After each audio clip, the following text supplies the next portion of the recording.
Hello everyone, Matt here, and welcome to this brand new video. I hope you're all doing very well today. I've realized that I say the same thing at the beginning of every video that I make. In this video, I'm going to be taking you guys down memory lane from a fragrance from the year 1999, and this fragrance comes from the German house of Hugo Boss. And this fragrance is called Dark Blue. Now, I got this fragrance at Christmas, literally last year. And quite an interesting story how I received this fragrance. My mum is a big fan of the original one for women, the female counterpart. My mum is a huge fan of that, and she was expecting a bottle of that for Christmas, I think. And my nana actually attempted to go out and buy it for her, but she accidentally got this. So my mum was kind of left with this, to be fair. So she gave it to me, which was really kind. I don't think she was a really big fan of the scent. She just thought it was too masculine, and which is fair enough. So that's how I got into it. That's how I basically got introduced to this fragrance. And yeah, it came out in 1999, and it's been out for a long time, in all fairness. I cannot remember anything about it being released, in all fairness. I've always seen it in like discount stores. I've seen it in the perfume shop, the fragrance shop, shops like that, even in the odd few chemists. I've seen it in places like that. I've never seen it in like a big department store, however. It's more of one of Hugo Boss's shadowed fragrances, if that makes sense.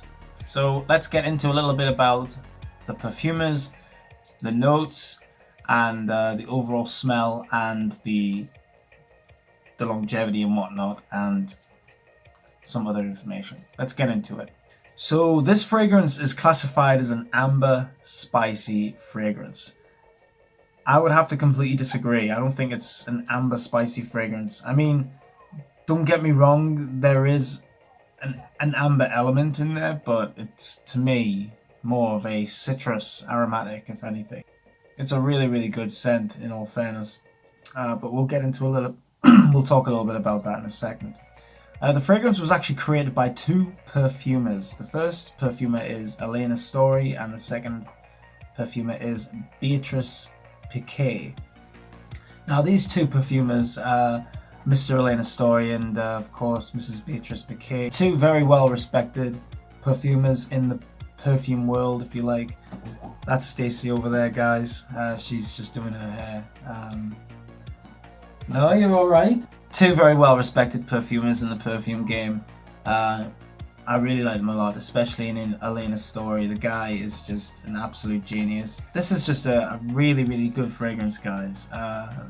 If you guys have got this in your collection and then you enjoy it, let me know. If you don't like it, also let me know. But in my opinion, I think this is an excellent fragrance. Really good spray. So let's get into the notes, guys. In the top, fresh, semi-spicy, we get ginger, we get grapefruit, orange, lime, and lemon. So yeah, the smell, the opening is just absolutely stunning. Have you guys ever had sherbet lemon candies? It's a little bit like that.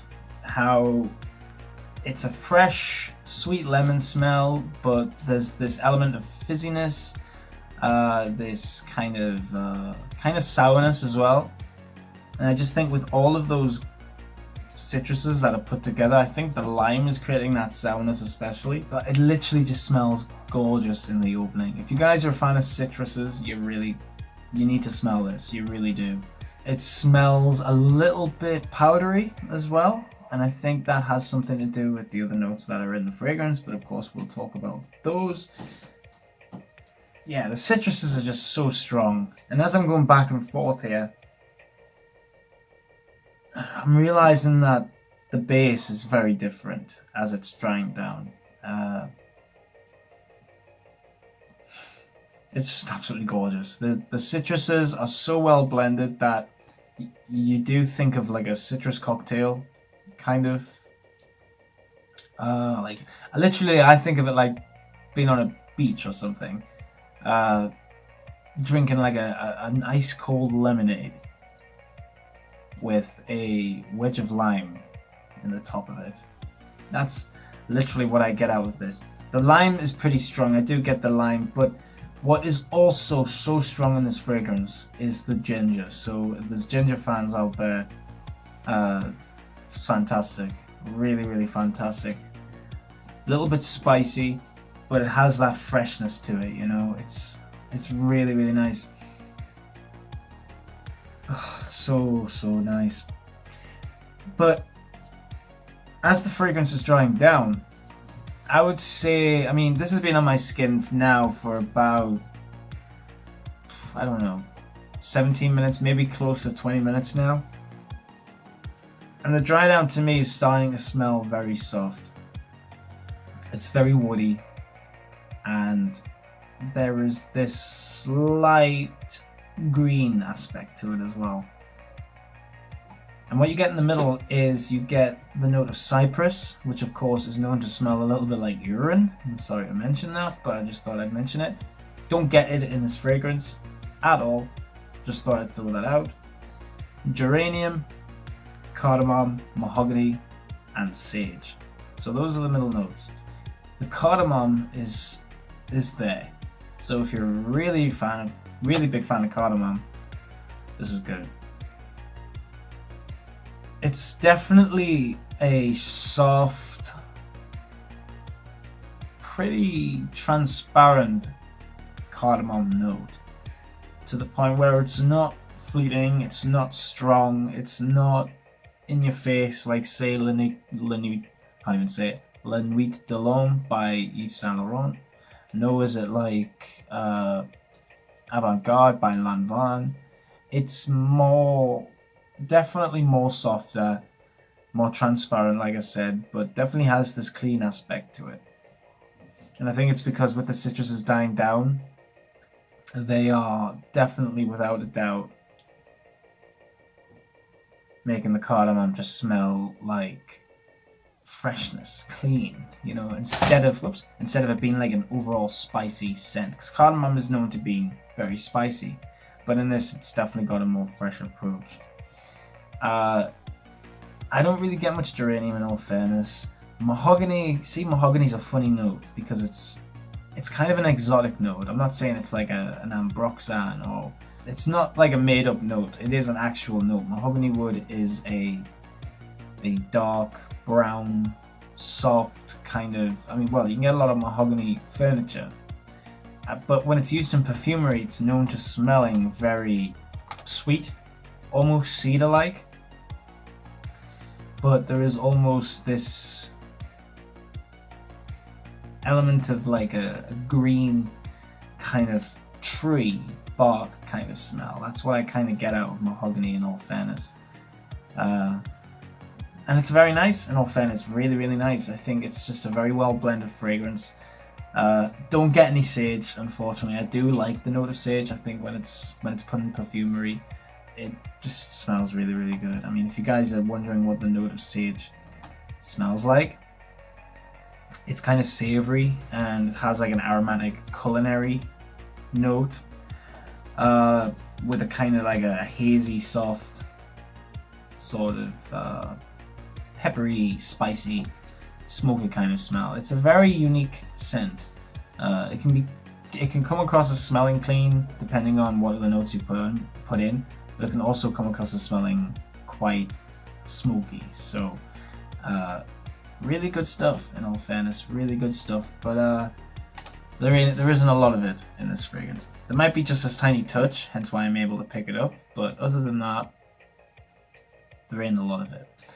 And in the dry down, guys, it gets beautiful. We get notes like vanilla, cedarwood, vetiver, benzoin, and of course patchouli. Now, I don't get patchouli. I'm not a huge fan of patchouli.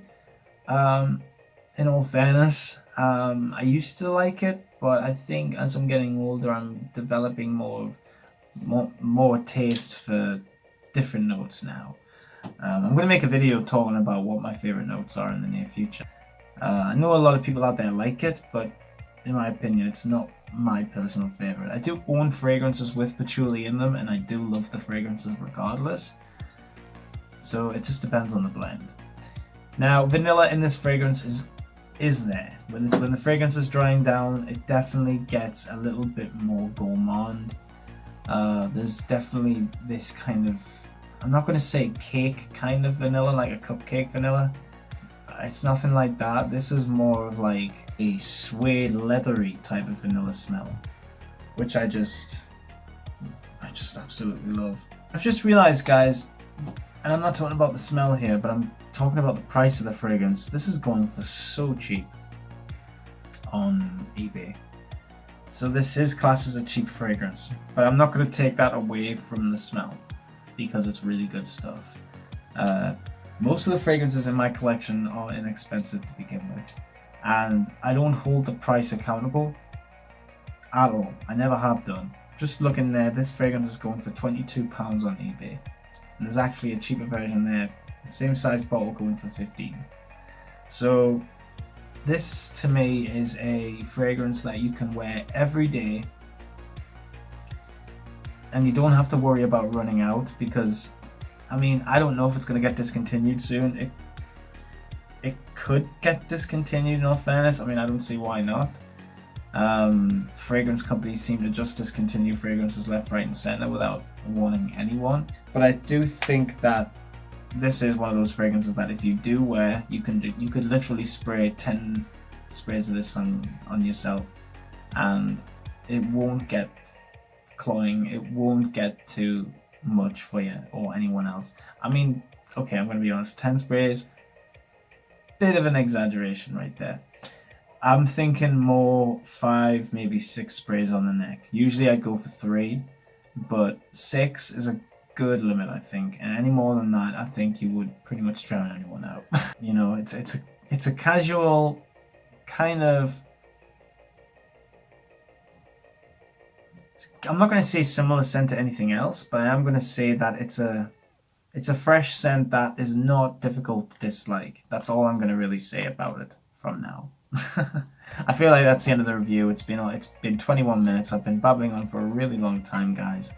But I really think that doing a long review isn't a bad thing. I think it depends on the information that I pick up and whatnot. So yeah, guys, I really do hope that you have enjoyed this video.